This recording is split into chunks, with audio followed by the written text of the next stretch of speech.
লেখা যখন সবে মাত্র ২-৪ পাতা, হঠাৎ তখন ভূত চাপলো আমার মাথায়।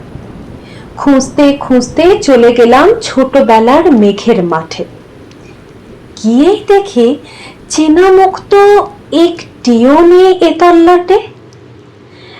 একজনকে মনে হলো ওরই মধ্যে অন্য রকম। এগিয়ে গিয়ে বলি তাকে, তুমি কি সেই মেঘবালিকা, তুমি কি সেই? সে বলেছে, মনে তো নেই। আমার ওসব মনে তো নেই। আমি বললাম, তুমি আমার লেখার কথা বলেছিলে। সে বলল, সঙ্গে আছে, ভাসিয়ে দাও গায়ের ছিলে। আর হ্যাঁ শোনো, এখন আমি মেঘ নই আর, সবাই এখন বৃষ্টি বলে ডাকে আমায়।